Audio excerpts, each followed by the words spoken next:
नमस्कार, मैं प्राध्यापक डॉक्टर अनूप दळवी, अध्यक्ष हिंदी विभाग आरबीएनबी कॉलेज श्रीरामपुर। आज हम भक्ति काल की जो दो शाखाएं हैं, ज्ञान मार्गी शाखा तथा प्रेम मार्गी शाखा, तो आज हम प्रेम मार्गी शाखा की जो प्रवृत्तियां हैं उसका विवेचन हम लोग करेंगे। भक्ति काल दो धाराओं में विभाजित है, एक सगुण और दूसरा निर्गुण। सगुण धारा भी दो उपशाखाओं में प्रवाहित हुई, एक राम मार्गी शाखा और दूसरी कृष्ण मार्गी शाखा। राम मार्गी के प्रतिनिधि कवि तुलसीदास जी और कृष्ण मार्गी शाखा के प्रतिनिधि कवि सूरदास जी तथा मीराबाई। दूसरी जो शाखा है निर्गुण शाखा, यह शाखा भी दो उपशाखाओं में प्रवाहित हुई, एक ज्ञान मार्गी शाखा और दूसरी प्रेम मार्गी शाखा। ज्ञान मार्गी शाखा के प्रतिनिधि कवि कबीर तथा प्रेम मार्गी शाखा के प्रतिनिधि कवि मलिक मोहम्मद जैसी। जैसी जी को ख्याति प्राप्त हुई पद्मावत इस महाकाव्य के कारण। मलिक मोहम्मद जैसी जी प्रेमाश्रय शाखा के सुप्रसिद्ध संत हैं, जिन्होंने अनेक प्रेमाख्यान लिखे हैं। उनके ग्रंथों में पद्मावत, आखिरी कलाम, अखरावट, चित्रलेखा और कहारनामा यह ग्रंथ प्रसिद्ध है। परंतु जैसे मैंने कहा कि मलिक मोहम्मद जैसी जी को ख्याति प्राप्त हुई वह पद्मावत इस महाकाव्य के कारण। पद्मावत यह जो महाकाव्य है, उस महाकाव्य में राजा रत्नसेन और रानी पद्मावती दोनों की जो प्रेम कहानी है, उस प्रेम कहानी का चित्रण मिलता है। पद्मावत में दो स्थल है, अलग अलग प्रकार के दो स्थल है। एक स्थल है चित्तौड़गढ़ और दूसरा स्थल है सिंहलदीप। चित्तौड़गढ़ का राजा चित्रसेन और चित्रसेन का पुत्र रत्नसेन। दूसरा जो विभाग है, स्थल है, वह है सिंहलदीप। सिंहलदीप का राजा गंधर्वसेन और गंधर्वसेन की अलौकिक सुंदरी पुत्री जिनका नाम है पद्मावती। यह पद्मावती अलौकिक सौंदर्य से परिपूर्ण है, विश्वरीय सौंदर्य से परिपूर्ण है, जिनका नखशिखांत सौंदर्य चित्रण किया गया है। अर्थात उनके केस, मांग, भाल, बरौनिया, नेत्र, सधर, अधर, ग्रीवा, वहाँ से लेकर उनकी गति तक नखशिखांत चित्रण किया गया है। पद्मावती कितनी सुंदर थी, तो उनके सुंदरता के उदाहरण उनके अंग प्रत्यंगों के द्वारा उद्धृत करने का कवि ने प्रयास किया है। जैसे उन्होंने कहा कि जब पद्मावती हंसती है तो उनके दांतों की पंक्ति ऐसी चमकती है मानो बिजली चमकने का आभास होता है, इतनी सुंदर। और उसी तरह से यह सभी उनके अंग प्रत्यंगों का अत्यंत सुंदर चित्रण किया गया है। अर्थात पद्मावती सुंदर थी, अलौकिक सुंदर थी। उनके पास खीरामन नाम का एक तोता था। वह तोता रानी पद्मावती का बहुत ही प्रिय था। वह हमेशा उनके साथ ही रहता है। जब वह मानसरोवर में स्नान करने के लिए जाती है तब वह उनके साथ रहता है। हमेशा उनके पास रहकर वह विभिन्न प्रकार की कथाएं वह उन्हें बताता रहता है। एक दिन राजा गंधर्वसेन के पास हीरामन तोता गया और उन्होंने उसे कहा, आपकी पुत्री विवाह योग्य हो गई है, उसका विवाह करना चाहिए। इस बात का गुस्सा गंधर्वसेन को आया। वह सोचने लगा, अरे मैं उसका पिता हूँ, उसके बारे में सोचने के लिए मैं हूँ, और यह कौन है दुष्टभाषी तोता जो मेरी पुत्री की सलाह मुझे दे रहा है। और उसी समय उन्होंने उसे मार देने का आदेश दिया और यह काम सौंपा गया एक दासी को। वह दासी अच्छी तरह से जानती थी कि यह तोता रानी पद्मावती का बहुत ही प्रिय है और इसीलिए वह उसे न मारती हुई नगरी के बाहर जाकर उसे छोड़ देती है। वह हीरामन तोता एक पेड़ पर बैठा रहता है। एक व्याध अर्थात एक शिकारी के द्वारा वह पकड़ा जाता है।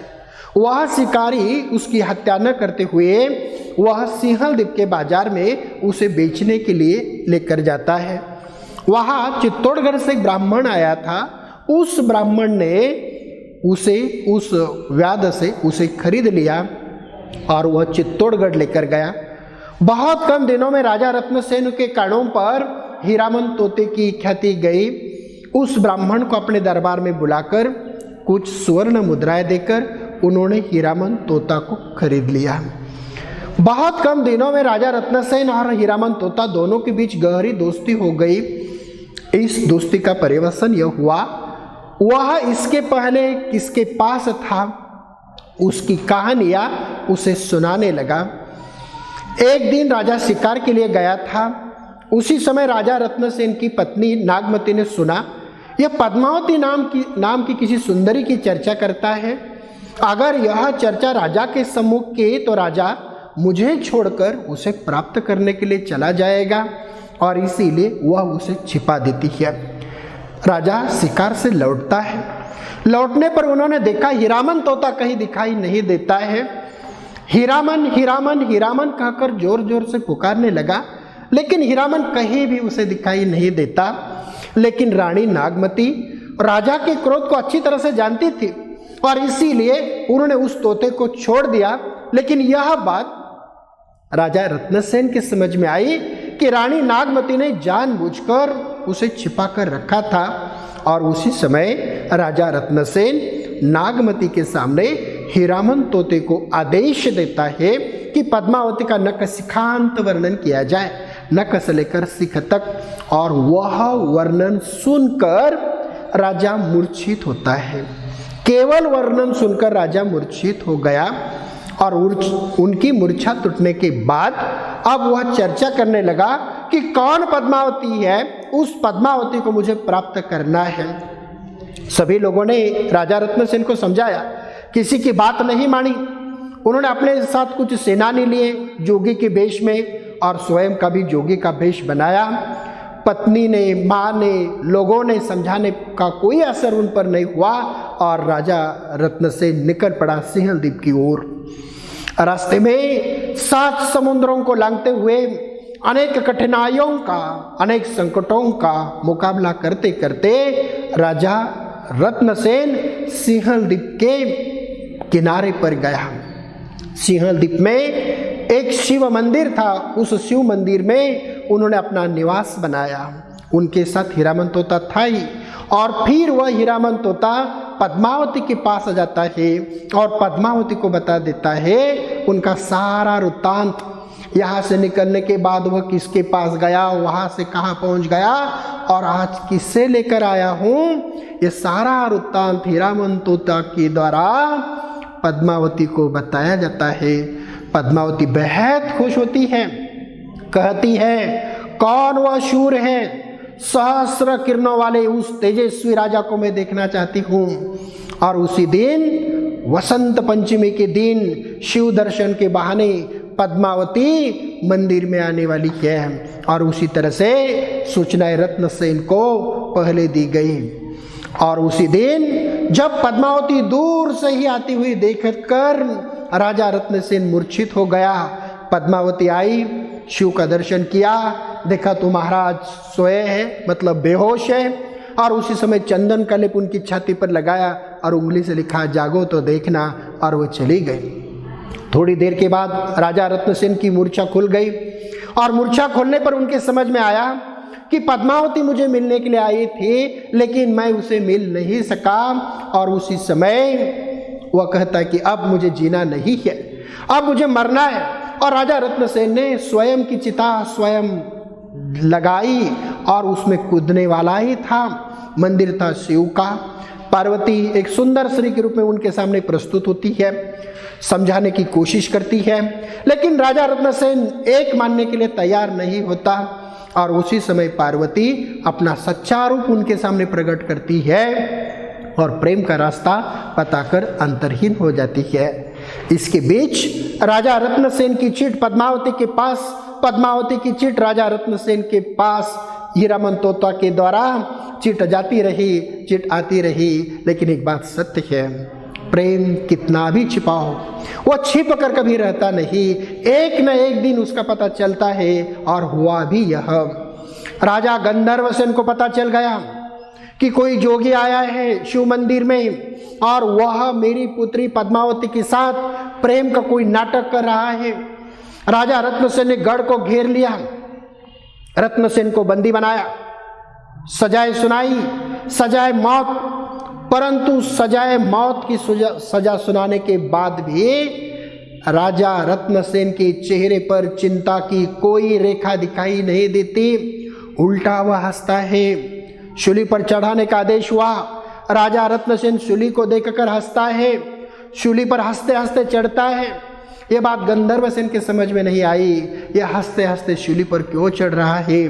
और उसी समय राजा गंधर्वसेन के कान में एक ब्राह्मण ने बताया कि यह कोई जोगी नहीं है, यह चित्तौड़गढ़ का राजा रत्नसेन है, पद्मावती को प्राप्त करने के लिए यहाँ आया है। गंधर्वसेन बेहद खुश होता है।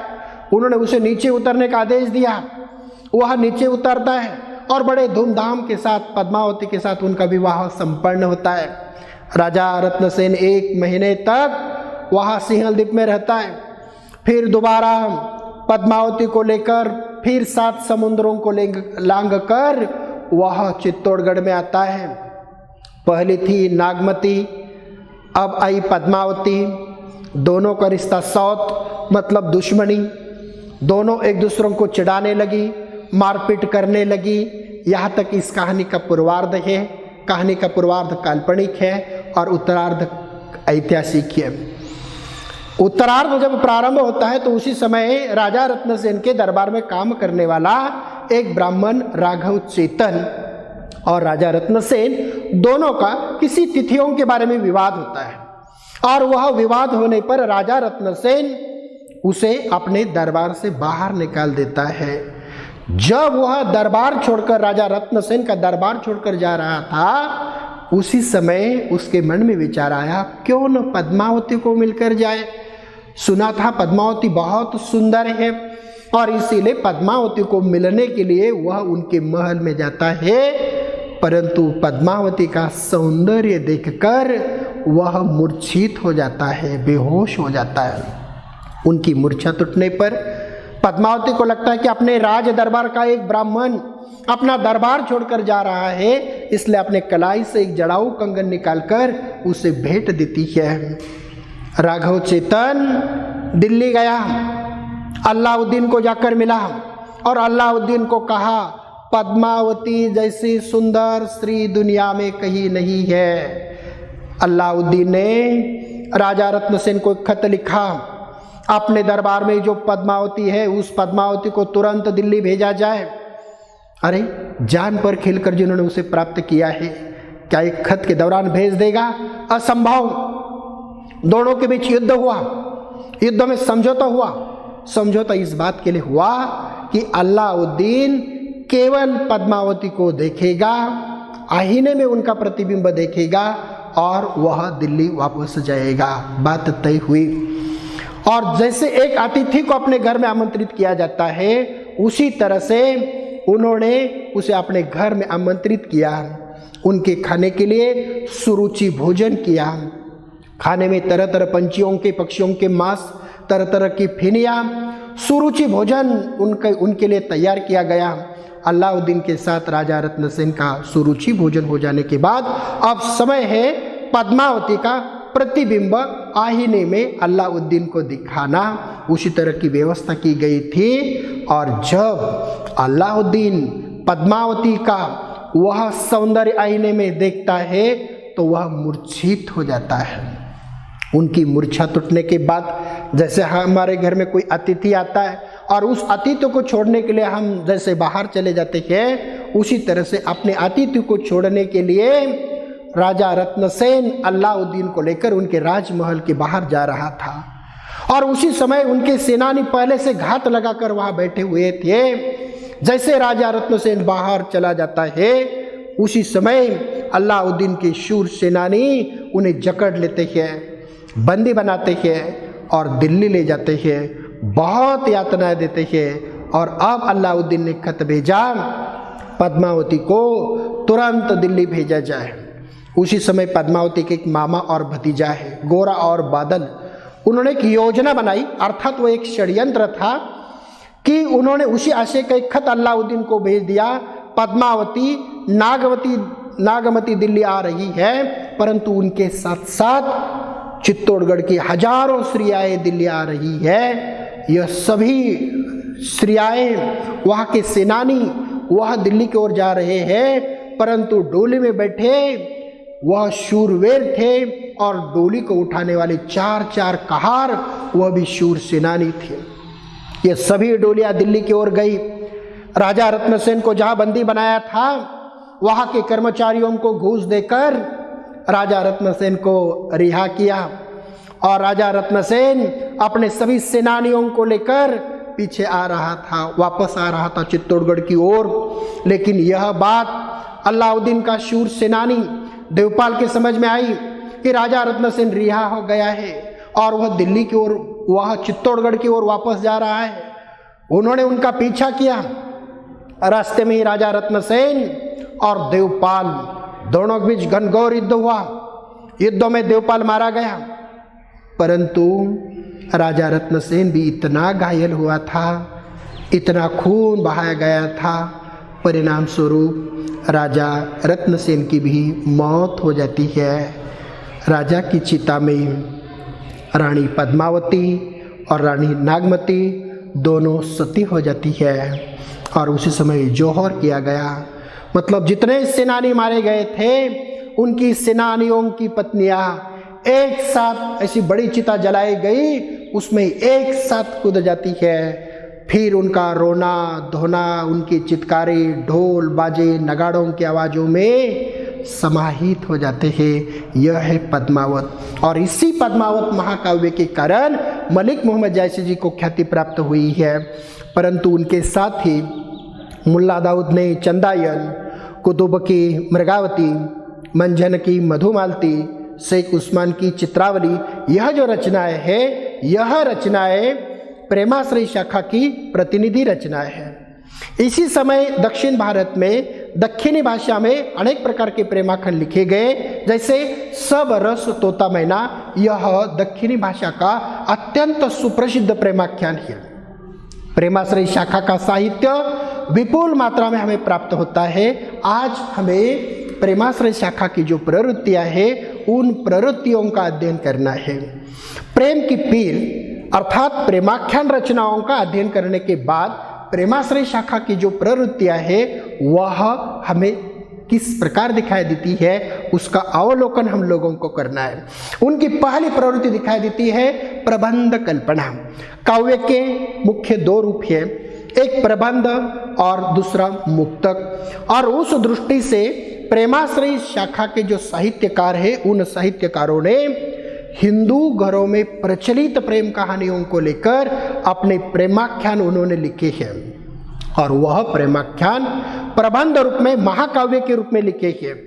प्रेमाश्रय शाखा के संतों ने मुक्तक रूप में रचनाएं नहीं की है। इन प्रेमाश्रय शाखाओं की जो कथा वस्तु है प्रेमाख्यानों की, वह सुप्रसिद्ध होती है।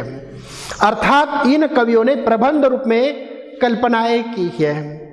इन प्रबंध रचनाओं की नायिकाएं अलौकिक सौंदर्य से, विश्वरीय सौंदर्य से वह परिपूर्ण होती थी। जैसे पद्मावती का चित्रण हम लोगों ने किया, उनके जैसे ही इंद्रावती, मृगावती, यह सुंदर अलौकिक या विश्वरीय सौंदर्य से परिपूर्ण नायिका है।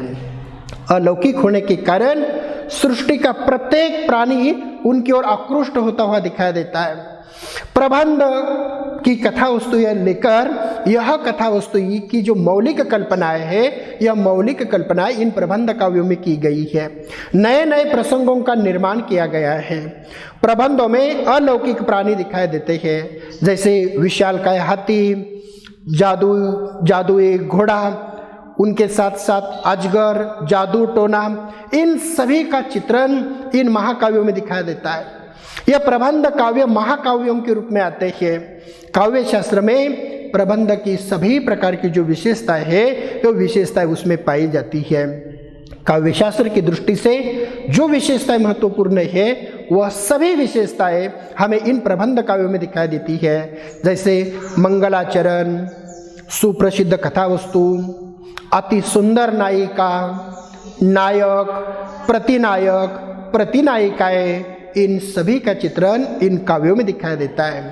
परंतु यह सब काल्पनिक रूप में आते हैं और इसीलिए यह प्रबंध सुखांत अधिक और दुखांत कम होते हैं। और इस प्रकार प्रेमाश्रय शाखा के कवियों ने प्रबंध कल्पनाएं की है और उनकी जो प्रवृत्तियां है वह उनकी प्रवृत्तियां, विशेष प्रवृत्तियां इसकी हम लोगों को प्रबंध रूप में इस काव्य में दिखाई देती है।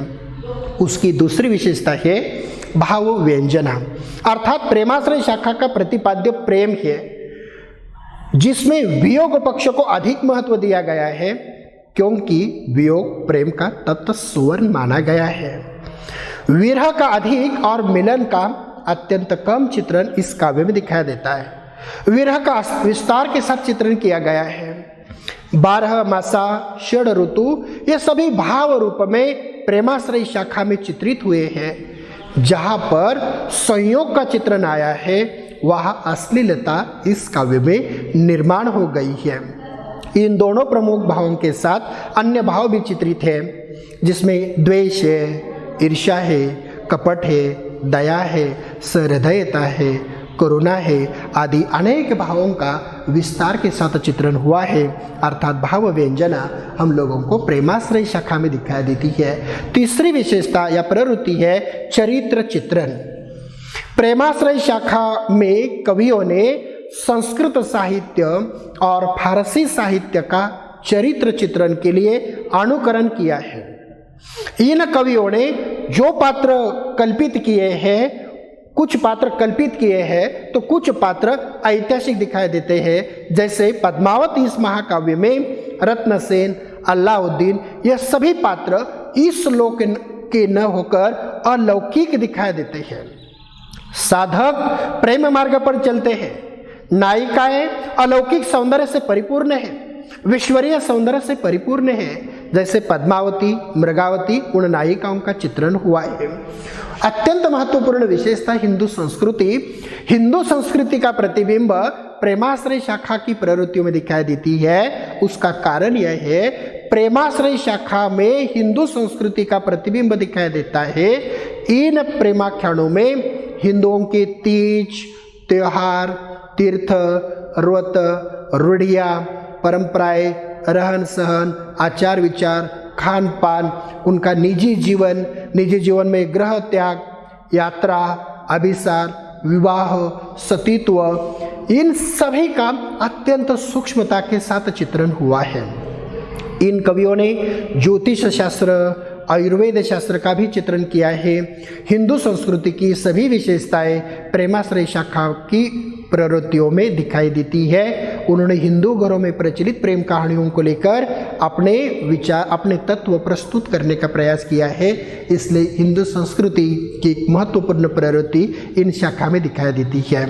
शैतान की कल्पना की है। शैतान अर्थात खलनायक। ये जो खलनायक है, उस खलनायक को माया के रूप में उन्होंने चित्रित किया है। जैसे प्रेम मार्ग में यह शैतान या यह खलनायक वह बाधा उत्पन्न करता है, प्रेम मार्ग में संकट डालने वाला होता है, परंतु इस शैतान के द्वारा या खलनायक के द्वारा नायक की परीक्षा होती है, कसौटी पर कसकर वह तैयार होता है। इसीलिए प्रेमाश्रय शाखा में शैतान अर्थात खलनायक की कल्पना की गई है। उनके साथ ही इनकी महत्वपूर्ण प्रवृत्तियां मंडनात्मकता। उन्होंने मंडन किया है, उन्होंने मनाया है और इसीलिए प्रेमाश्रय शाखा के कवियों ने अपने सिद्धांतों का प्रतिपादन करने के लिए मंडनात्मक शैली का प्रयोग किया है। मनाना, उन्होंने मनाया, किसी को चिढ़ाया नहीं। उन्होंने किसी धर्म विशेष का विरोध नहीं किया है, क्योंकि वह प्रेम मार्ग से सभी को अपनाना चाहते हैं। उन्होंने अपने विरोधी मतवादियों को भी प्रेम के द्वारा उन्हें जीतने का प्रयास किया है। उन पर मनोवैज्ञानिक प्रभाव डालकर अपने जो सिद्धांत है उन सिद्धांतों को प्रस्तुत किया है, स्पष्ट किया है। उन्होंने किसी भी धर्म विशेष का विरोध नहीं किया, उन्होंने मनाने का प्रयास किया।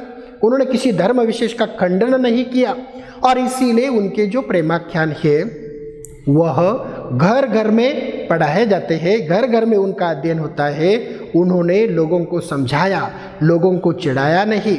और इसीलिए प्रेमाश्रय शाखा के कवियों की जो प्रवृत्ति है वह मंडनात्मक रही, ज्ञान मार्गियों की तरह खंडनात्मक नहीं। इसलिए मंडनात्मकता प्रेमाश्रय शाखा की एक महत्वपूर्ण प्रवृत्ति है।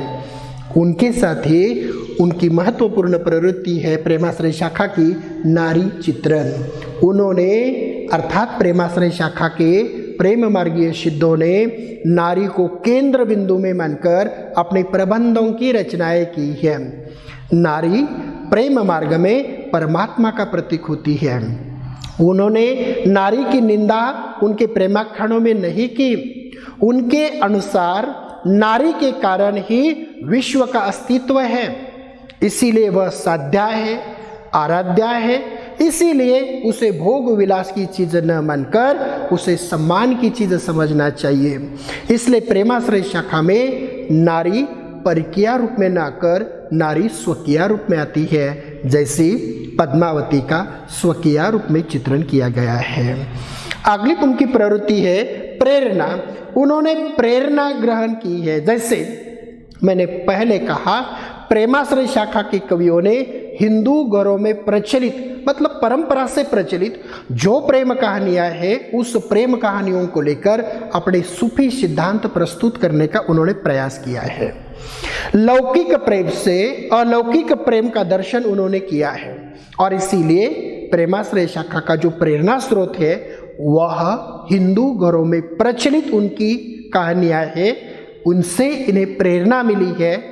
इसीलिए सामान्य कहानियों में भी यह जो कवि है प्रेमाश्रय शाखा के कवि, उन्होंने ब्रह्म का प्रकाश उन्होंने देखा है।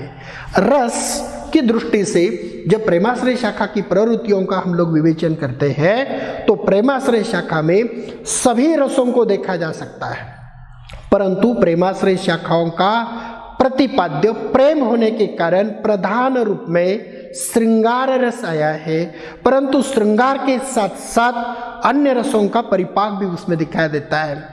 उन्होंने श्रृंगार के दोनों पक्ष, संयोग पक्ष और वियोग पक्ष दोनों का चित्रण हुआ है, लेकिन वियोग पक्ष का अति सूक्ष्मता के साथ चित्रण करने का प्रयास प्रेमाश्रय शाखा के कवियों ने किया है, जिसमें भाव, विभाव, अनुभवों का विस्तार के साथ चित्रण हुआ है। वियोग श्रृंगार के साथ साथ प्रेमाख्यानों में तंत्र मंत्र, जादू टोना आदि का चित्रण होने के कारण अद्भुत रस भी उसमें आया है। जहाँ नायक के शौर्य का प्रदर्शन होता है वहाँ वीर रस की निष्पत्ति हुई है, परंतु रसों के प्रति इन संतों का आग्रह नहीं है। यह रस उनके साहित्य में अपने आप निर्माण हुए हैं। उनके साथ प्रतीक एक महत्वपूर्ण प्रवृत्ति दिखाई देती, प्रतीकात्मकता। उन्होंने प्रतीकात्मकता को अपनाया है। प्रेमाश्रय शाखा के कवियों ने नायिका को ब्रह्म का तथा नायक को साधक का प्रतीक माना है। इन कवियों ने स्थानों के नाम भी प्रतीकात्मक दिए हैं।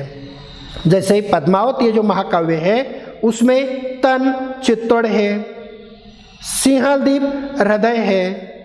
इसी प्रकार चित्रावली में प्रेमनगर, भोगपुर, नेहनगर आदि सभी नाम प्रतीकात्मक आए हैं।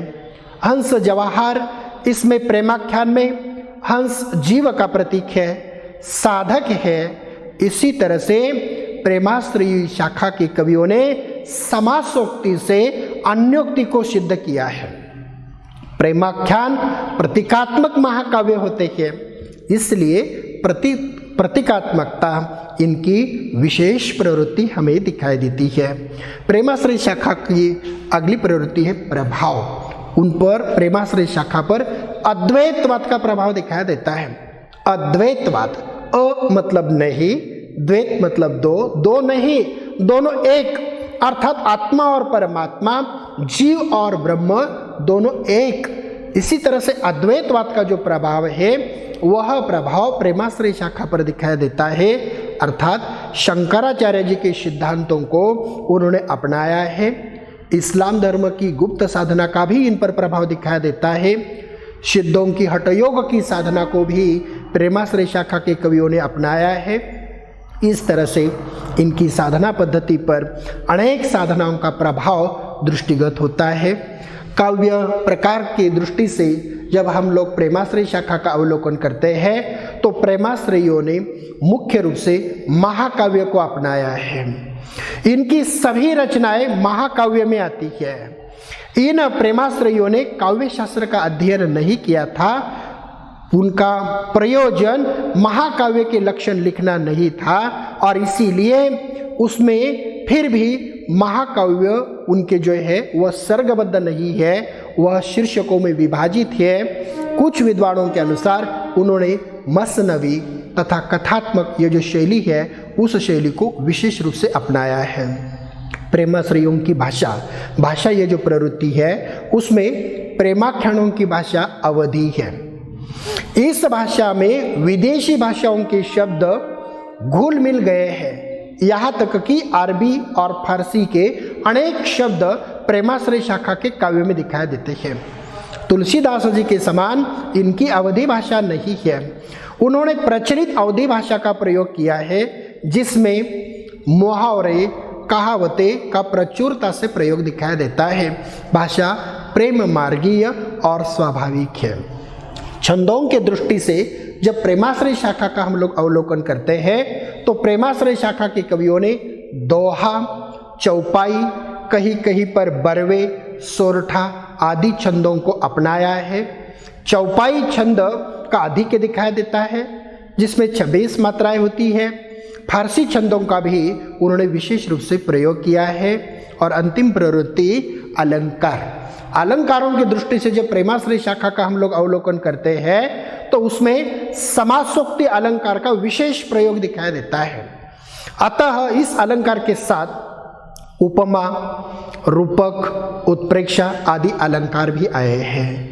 वैसे इन प्रेमाख्यानों में शब्दालंकार और अर्थालंकार दोनों समानता से पाए जाते हैं। संक्षेप में कहा जा सकता है प्रेमाश्रय शाखा की प्रेमाख्यानों का अध्ययन करने के बाद उनकी प्रवृत्तियाँ हमें इस प्रकार दिखाई देती है।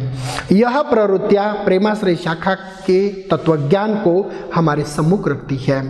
समग्र दृष्टि से निष्कर्ष रूप में केवल इतना ही कहा जा सकता है प्रेमाश्रय शाखा की प्रमुख प्रवृत्ति हिंदू प्रेम कथाओं के आवरण में सूफी सिद्धांतों का और उनकी साधना का प्रचार दिखाई देता है। धन्यवाद।